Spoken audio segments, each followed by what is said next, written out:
नमस्कार साथियों, आप सभी का मेरे YouTube चैनल में स्वागत है। यदि आप पीठासीन अधिकारी हैं या चुनावी दल में सम्मिलित भी हैं तो आपको चुनाव के दौरान आने वाली टेस्ट वोट की एक विशेष परिस्थिति की संपूर्ण जानकारी होना चाहिए। आज के वीडियो में हम देखेंगे और सीखेंगे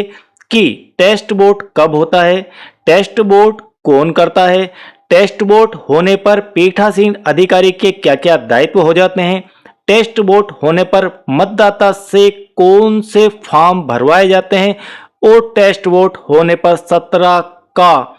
में कैसे प्रविष्टि की जाती है और इसका लेखा जोखा आप और कहां पर दर्ज करते हैं। तो चलिए बिल्कुल सीक्वेंस में समझते हैं कि टेस्ट वोट की पूरी जानकारी क्या है। यदि कोई मतदाता नियम 49 ए के तहत अपना वोट दर्ज करने के बाद आरोप लगाता है कि वीवीपीएट मशीन द्वारा उत्पन्न पर्चे में उसके द्वारा मतदान किए गए उम्मीदवार के अलावा किसी अन्य उम्मीदवार का नाम या प्रतीक दिखाया गया है, कोई मतदाता आया और पूरी मतदान प्रक्रिया से गुजर गया और मशीन में वोट भी कास्ट कर दिया। वोट कास्ट करने के बाद वह यह दावा करता है कि मैंने जिस उम्मीदवार को वोट किया है उससे संबंधित वीवीपीएट यह मशीन इस प्रकार की होती है, इस वीवीपीएट मशीन में उस उम्मीदवार का नाम या प्रतीक चिन्ह वाली पर्ची मुझे नहीं दिखाई दी, इस प्रकार का वह दावा करता है। उस स्थिति में अब पीठासीन का क्या दायित्व यहां पर बन जाता है, तो ध्यान से इस विषय को थोड़ा सा यहां से समझिए। सबसे पहले पॉइंट में पीठासीन अधिकारी उस व्यक्ति को, उस मतदाता को झूठी घोषणा करने के परिणाम के बारे में चेतावनी देंगे और मतदाता से शिकायत संबंधी एक लिखित घोषणा पत्र, यहां पर बिल्कुल आईएमपी है, ध्यान रखना इस बात को आप, कि मतदाता से शिकायत संबंधी एक लिखित घोषणा नियम 49 ए के तहत अनुलग्नक 17 आपकी हैंडबुक के अंदर है, प्राप्त करें। तो यहां पर आपको 49 ए के तहत उस व्यक्ति से घोषणा पहले भरवाना है, उसके बाद में ही आगे की कार्रवाई स्टार्ट करना है। तो पहले हम समझते हैं कि यह 49 ए के तहत घोषणा क्या है। नियम 49 ए के तहत घोषणा का यह प्रारूप है जो कि आपको सामग्री के साथ में प्राप्त होगा। यहां पर आपको सामान्य उपनिर्वाचन, इस प्रकार से जो ब्लैंक जगह दी इसके अंदर फिल करना है और निर्वाचक क्षेत्र का सरल क्रमांक और नाम आप यहां पर फिल कर दीजिए। मतदान केंद्र की संख्या और नाम आप यहां पर फिल कर दीजिए। निर्वाचक संचालन नियम 1961 के नियम 49 ए के उप नियम 1 के तहत मैं सत्य पूर्वक घोषणा एवं पुष्टि करती हूं कि बैलेट यूनिट से जुड़े प्रिंटर द्वारा उत्पन्न पेपर स्लिप में दर्शाया गया उम्मीदवार का नाम और चिन्ह उस उम्मीदवार से भिन्न है जिसके लिए मैंने संबंधित नीला बटन दबाकर अपना मतदान किया था। मैं यह दिखाने के लिए पुनः परीक्षण मत डालने को तैयार हूं कि मेरा आरोप सत्य एवं प्रमाणिक है, यह आपको उसे बताना है। और दूसरा जो पॉइंट है, यह पॉइंट उस की धाराओं से संबंधित है कि यदि यह दावा गलत निकलता है तो क्या होगा। मुझे ज्ञात है कि आईपीसी पेनल प्रावधान की धारा 177 के तहत दंडित होने, जिसमें कारावास जिसकी अवधि 6 माह तक बढ़ाई जा सकती है अथवा अर्थदंड जिसकी राशि ₹1000 तक बढ़ाई जा सकती है अथवा दोनों के लिए मैं स्वयं जिम्मेदार रहूंगी यदि उक्त बिंदु 1 में मेरे द्वारा की गई घोषणा जो कि पीठासीन अधिकारी नियुक्त आरपी एक्ट 1951 की धारा 26 के तहत गलत पाई जाती है। ये सारी बातें आपको उस मतदाता को बतानी है और फिर उस व्यक्ति से आपको घोषणा पत्र भरवाना है। तो घोषणा पत्र पर भरवाने से अर्थ है कि यहाँ पर मतदाता के हस्ताक्षर और अंगूठे का निशान ले लेना है। उस निर्वाचक का नाम आपको यहाँ पर फिल कर देना है, माता पिता का नाम बिल्कुल यहाँ पर फिल कर देना है, निर्वाचक नामावली की भाग संख्या, निर्वाचक नामावली जिस निर्वाचक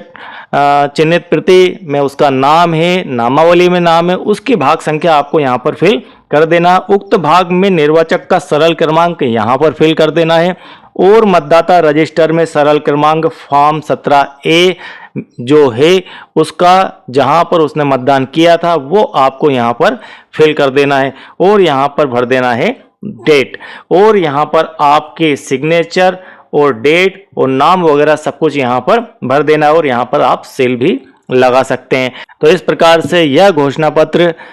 आपको मतदाता को पढ़कर सुनाना है और उसके सिग्नेचर यहां पर लेना है और तब जाकर आपको आगे की कार्रवाई करना है। आपने यहां पर घोषणा पत्र भरवा लिया, ठीक है, आपका यहाँ पर मतदाता द्वारा घोषणा पत्र भर दिया गया। अब आपको क्या करना है, यहाँ से बहुत ही महत्वपूर्ण रोल पीठासीन का हो जाता है। पीठासीन अधिकारी फॉर्म 17A, फॉर्म 17A से अर्थ है कि आपका जो रजिस्टर 17 का है, मतदाता रजिस्टर जो कि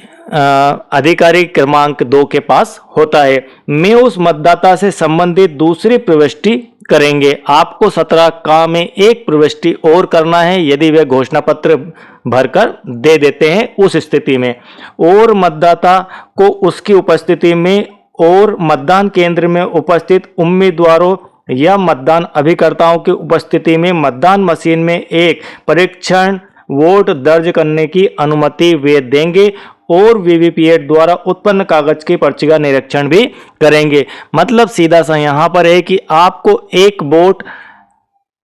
उनको और डालने की अनुमति देना है और वोट का निरीक्षण वहां पर उपस्थित मतदान अभिकर्ता भी करेंगे, आप भी करेंगे, यदि वहां पर उम्मीदवार स्वयं हैं तो वे भी करेंगे। इस प्रकार से उस मतदाता द्वारा एक यहां पर मत और अतिरिक्त डाला जाएगा जिसे आप टेस्ट वोट कहेंगे। अब परिस्थितियां क्या होगी, टेस्ट वोट डल चुका है, आपने वहां पर सब अभिकर्ता भी थे, हो सकता है उम्मीदवार भी हो, आप भी थे और आप सबने वहां पर देखा वीवीपीएटी मशीन की गिरती हुई पर्ची को। आरोप सही पाया जाता है तो पीठासीन अधिकारी रिटर्निंग अधिकारी को तुरंत तथ्यों की जानकारी देंगे। उस मतदान मशीन में वोटों की आगे की रिकॉर्डिंग को रोक देगा और रिटर्निंग अधिकारी द्वारा दिए जा रहे निर्देश के अनुसार कार्य करेंगे। तो वहां पर आपको मतदान की प्रक्रिया को रोक देना है और अपने वरिष्ठ अधिकारी रिटर्निंग अधिकारी को यह पूरी प्रक्रिया से अवगत करवाना और वो जो भी निर्देश आगे दें वो आपको वहां पर पालन करना है। अब दूसरी स्थिति, आरोप गलत पाया जाता से यहाँ पर अब अर्थ है कि जो मतदाता ने आरोप लगाया था कि यहाँ पर जिसे मैंने मत दिया है उसके नाम और चिन्ह की पर्ची वहां पर नहीं गिरी उस उम्मीदवार की, यह मतदाता द्वारा कहा गया, तो यह आरोप उसका गलत हुआ। उसी व्यक्ति की पर्ची वहां पर गिरी जिसको उसने वोट दिया था। और उपनियम 1 के अंतर्गत उत्पन्न कागज की पर्ची उपनियम 2 के तहत मतदाता द्वारा दर्ज किए गए परीक्षण वोट से मेल खाता है। तो अब क्या करना है, पीठासीन अधिकारी 17 का में उस मतदाता से संबंधित दूसरी प्रविष्टि के सामने एक टिप्पणी करेंगे जिसमें उस उम्मीदवार की क्रम संख्या, किस उम्मीदवार को उन्होंने टेस्ट वोट के अंदर वोट किया है, यहां से आप थोड़ा सा ध्यान से समझ लिए क्योंकि इस डाटा को आपको